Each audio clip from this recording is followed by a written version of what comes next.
हाय दोस्तों, मेरा नाम है प्रियांशु देन और आप देख रहे हैं स्टैटिस्टिक्स माय प्रोफेशन। इस वीडियो में हम स्क्यूनेस के बारे में थोड़ा सा जल्दी से और कर्टोसिस और भी जानकारी इस वीडियो में जानने वाले हैं, जैसे कि आप थंबनेल में देख रहे होंगे। तो स्क्यूनेस सबसे पहले आपको मैं समझाने जा रहा हूं, तो चलिए समझते हैं स्क्यूनेस एक्चुअली होता क्या है। स्क्यूनेस, अब यहाँ पे स्क्यूनेस से मतलब क्या है, चलिए देखिए। होता क्या है कि नॉर्मल डिस्ट्रीब्यूशन अगर आपने पढ़ा हो तो नॉर्मल डिस्ट्रीब्यूशन में आपको कुछ ऐसा कर्व देखने को मिलता है। होता क्या है, ये बिल्कुल ही परफेक्ट कर्व होता है जो सिमेट्रिकली अगर आप इसको बीच में से कट कर दें तो आपको इस तरफ से और इस तरफ से बिल्कुल सेम पैटर्न आपको देखने को मिलेगा और सेम आपको डेटा यहाँ पे ऐसा जाता हुआ दिखेगा। तो यहाँ पर होता क्या है, स्क्यूनेस में अगर इसमें थोड़ी सी भी कमी आ जाती है या फिर थोड़ी सी भी आपको फ्लैटनेस या पिक्डनेस या कुछ भी ऐसी चीज़ दिखाई देती है इधर से या इधर से किधर से भी, तो आपको ये स्क्यूनेस हम कहते हैं।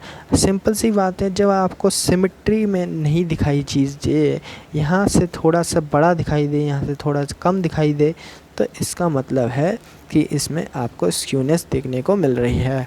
तो अब स्क्यूनेस एक्चुअली है क्या और क्यों हम पढ़ते हैं इसको। तो होता क्या है कि इसका आंसर ये है, अगर आप नॉर्मली डिस्ट्रीब्यूशन पढ़ रहे हैं और नॉर्मल डिस्ट्रीब्यूशन में आप अगर पढ़ रहे हैं तो आपको मीन मीडियन मोड जो है डिफरेंट पॉइंट्स पे देखने को मिलेंगे। मीन मीडियन मोड जो है नॉर्मल डिस्ट्रीब्यूशन में आपको बराबर दिखाई देंगे, जबकि स्क्यूनेस होने पर वो डिफरेंट होते हैं, यानी कि इनकी वैल्यूज़ जो है मीन मीडियन और मोड की वैल्यूज़ जो हैं डिफरेंट आपको दिखाई मिलेंगी। तो इस तरीके से आपको स्क्यूनेस समझ में आया होगा। अब स्क्यूनेस कैसे होते हैं, स्क्यूनेस जो है दो तरीके होते हैं। एक तो आपका अगर राइट साइड से ज़्यादा आपका कर्व थोड़ा सा लेंथी हो, एक तो ये, और दूसरा आपका लेफ़्ट साइड में, एक राइट साइड में लंबे में हो और एक लेफ़्ट साइड में लंबे में हो, तो दो तरीके के आपको कर्व देखने को मिलेंगे। जो पहला वाला कर्व है जो कि राइट साइड में ज़्यादा फैलता हुआ दिखाई दे रहा है, जो कि आपको पॉजिटिव साइड होता है, ये नेगेटिव साइड होता है, इसको हम कहते हैं पॉजिटिवली। अच्छा, ये आपका पॉजिटिवली स्क्यूनेस डिस्ट्रीब्यूशन है, पॉजिटिवली स्क्यूड डिस्ट्रीब्यूशन, और this is the negatively skewed distribution. तो ये दो तरह के आपको डिस्ट्रीब्यूशन मिलेंगे। बीच वाला जो पार्ट होता है वो, जो कि आपको हमेशा लेंथी दिखाई दे, वो आपका मोड होता है। उससे छोटा आपका ये सबसे छोटा मीन हो सकता है और ये मीडियन होता है। और इस तरीके से सेम यहाँ पे बीच का जो सबसे लंबे में होगा वो आपका मोड होगा, और ये जो होगा मीन होगा, और बीच में मीडियन आएगा। तो इस तरीके से ये आपके सिमेट्रिकली जमे नहीं होते हैं, क्योंकि छोटी छोटी वैल्यू होती हैं। इस तरीके से स्क्यूनेस आपको देखने को मिलती है। स्क्यूनेस के मेजर्स भी हैं, कैसे आप मेजर कर सकते हैं। तो कुछ मेजर्स हैं, अगर आप चाहें तो वो मेजर्स देख सकते हैं। तो मेजर्स के लिए करना क्या रहता है, कुछ स्टेप्स हैं। सबसे पहला मेजर का स्टेप ये है कि स्क्यूनेस का, कि वो आप मीन में से मीडियन को माइनस करके निकाल सकते हैं, या फिर दूसरा एक तरीका है मीन में से मोड को माइनस करके निकाल सकते हैं, या फिर एक और तीसरा तरीका है कि mean Q3 minus median minus Q1। तो इस तरीके से यहाँ पे तीन फॉर्मूले आपको देखने को मिलेंगे। अब यहाँ पे एक और फॉर्मूला आता है, उसका नाम है, जो कि कार्ल पियर्सन जो प्रोफेसर थे उन्होंने निकाला था, Karl Pearson coefficient of skewness. ये एक फॉर्मूला है स्क्यूनेस निकालने के लिए, तो ये इन्होंने दिया था कार्ल पियर्सन प्रोफेसर ने। और ये जो है सिंपल सा एक फॉर्मूला है, मीन में से मीडियन को, मीन माइनस मोड को अपॉन में sigma, mean minus mode upon में सिग्मा। यहाँ पे आपको Karl Pearson coefficient of skewness formula मिलेगा। दूसरा एक और फॉर्मूला है जिसमें हम मीडियन का यूज़ कर सकते हैं, 3 mean minus median upon sigma. और अगर m is greater than m0 then skewness is positive. If m is less than m0 then it is negative. और अगर सेम यहाँ पे मीडियन मीन मीडियन से बड़ा हो तो प्लस में है, और छोटा हो तो माइनस में है। एक दूसरा और है, एक प्रोफेसर हैं, प्रोफेसर बोले नाम से, प्रोफेसर बाउले, इनका भी एक कोफिशिएंट ऑफ वेरिएशन है, कोफिशिएंट ऑफ स्क्यूनेस, सॉरी गलत बोल रहा हूँ मैं, कोफिशिएंट ऑफ स्क्यूनेस है, जो कि है skewness is equal to Q3 minus median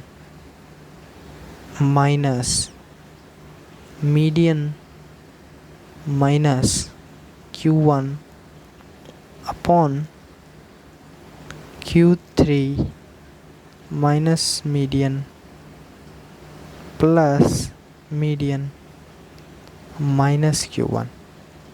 तो आपको क्या याद रखना है, Q3 minus median, median minus Q1, Q3 minus median, median minus Q1, ऊपर माइनस नीचे प्लस, बस इतना सा फॉर्मूला है, इसको याद करिए गाना के तौर पे, Q3 minus median, median minus Q1।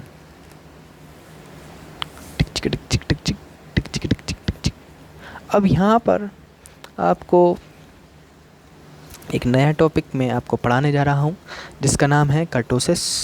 Kurtosis भी कुछ भाई बंधु हैं, किसके भाई बंधु हैं ये हमने जो पढ़ा अभी स्क्यूनेस के। तो स्क्यूनेस और कर्टोसिस कुछ मिलते जुलते हैं, बस अंतर क्या है इसमें, स्क्यूनेस में आपको एक्स एक्सिस पे, समझ रहे हैं आप, एक्स एक्सिस में आपको फैलता सिकुड़ा, यानी कि ये जो इस तरह फैल रहा था उस तरह फैल रहा था, तो इस तरीके से आपको मिल रहा था। लेकिन यहाँ पर आपको वाई एक्सिस में बड़ा छोटा छोटा, ऐसे जब आपको आकृतियाँ मिलेंगी कि बड़ा है, छोटा है या और चपटा हुआ ऐसा है, तो आपको ये कर्टोसिस की कंडीशन कहलाती है। तो अब यहाँ पर आपको, यहाँ मैंने जो आपको 3 कंडीशन बताई कि बड़ा सबसे छोटा है और सबसे छोटा है, तो होगा क्या कि ये जो छोटा वाला होगा थोड़ा सा लंबा होगा, इसके पर इसके ज़्यादा लंबे पैर होंगे, थोड़े से इसके लंबे पैर होंगे और इसके छोटे से पैर होंगे, है ना। तो इसको जो बड़े वाले को कहते हैं हम, इसका नाम है लेप्टोकर्टिक,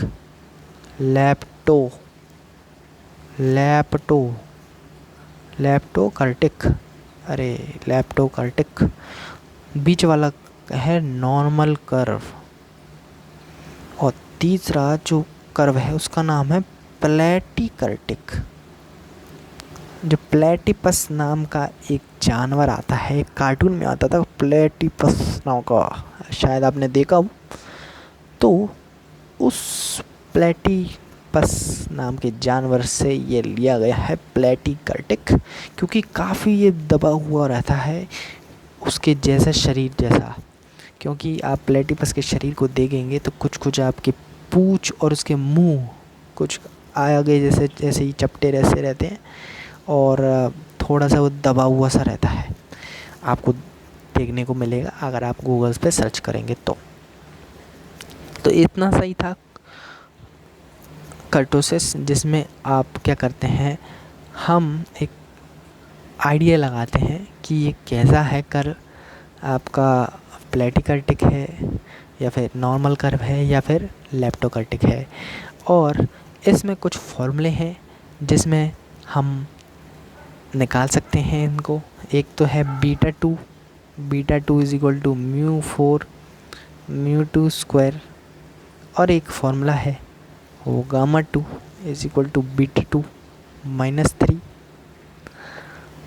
तो ये दो फॉर्मूले आप यूज़ करेंगे क्या निकालने के लिए, कर्टोसिस निकालने के लिए, है ना।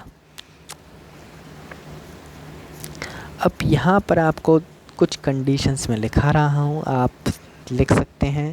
पहली कंडीशन है नॉर्मल कर्व के लिए, दूसरी कंडीशन है प्लेटिकर्टिक के लिए, प्लेटिकर्टिक, और तीसरी कंडीशन है वो है लेप्टोकर्टिक के लिए। तो 3 कंडीशन आपको देखने को मिलेंगी। नॉर्मल कर्व में आपको देखने को मिलेगा कि beta two is equal to 3 and gamma two is equal to 0। Beta two is equal to 3 and gamma two is equal to 0।